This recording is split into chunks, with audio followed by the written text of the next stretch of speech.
ഹരിദ്വാറിലെ മാനസ ദേവി ക്ഷേത്രത്തിൽ തിക്കിലും തിരക്കിലും പെട്ട് 7 മരണം, 8 പേർ അതീവ ഗുരുതരാവസ്ഥയിലാണ്. ശരത്ലാലാണ് വിവരങ്ങളുമായി ഡൽഹിയിൽ നിന്ന് നമുക്കൊപ്പം ചേരുന്നത്. ശരത്ലാൽ, എങ്ങനെയാണ് ഈ സ്റ്റാമ്പേഡ് ഉണ്ടായത്?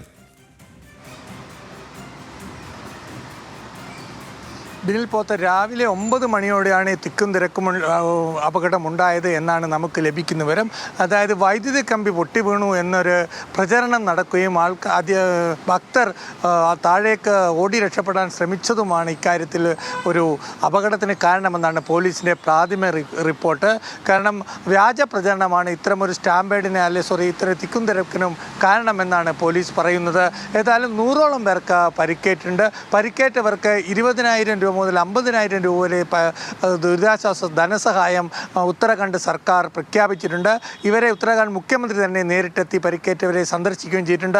ഏതായാലും പരിക്കേറ്റ 8 പേരുടെ നില ഗുരുതരമാണ്. ഇവരിൽ 5 പേരെ ഋഷികേശിലുള്ള എയിംസിൽ പ്രവേശിപ്പിച്ചിരിക്കുകയാണ് എന്നാണ് ഏറ്റവും ഒടുവിലത്തെ വിവരം.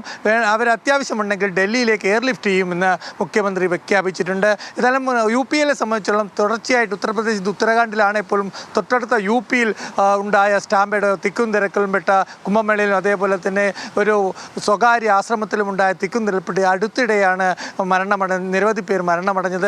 ഈ സാഹചര്യത്തിൽ പോലും ഈ ക്ഷേത്രത്തിൽ ശ്രാവണ മാസമാണ്, ഇത്തരത്തിൽ തിരക്ക് പ്രതീക്ഷിച്ചതാണ്. എന്നാൽ അത്തരമൊരു തിരക്കിനെ നിയന്ത്രിക്കാനുള്ള പോലീസുകാർ അവിടെ ഉണ്ടായിരുന്നില്ല, സുരക്ഷാ സംവിധാനങ്ങൾ ഉണ്ടായിരുന്നില്ല എന്ന് മുഖ്യ പ്രതിപക്ഷ കക്ഷിയായ സമാജ്വാദിയും അതേപോലെ കോൺഗ്രസും ആരോപിച്ചിട്ടുണ്ട്. ഏതായാലും ജുഡീഷ്യൽ അന്വേഷണം അടക്കമുള്ള ആവശ്യമാണ് ഇവർ മുന്നോട്ട് വെച്ചിരിക്കുന്നത്. ബിനിൽ പോത്തൻ. ഓക്കെ, ജുഡീഷ്യൽ അന്വേഷണം ആവശ്യപ്പെട്ടിരിക്കുകയാണ് പ്രതിപക്ഷ പാർട്ടികൾ ഉൾപ്പെടെ. വലിയ തിക്കും തിരക്കും ഉണ്ടായി, അങ്ങനെയാണ് നിരവധി പേർക്ക് ജീവൻ നഷ്ടമായത്. ശരത്ലാലാണ് വിവരങ്ങൾ നൽകിയത്.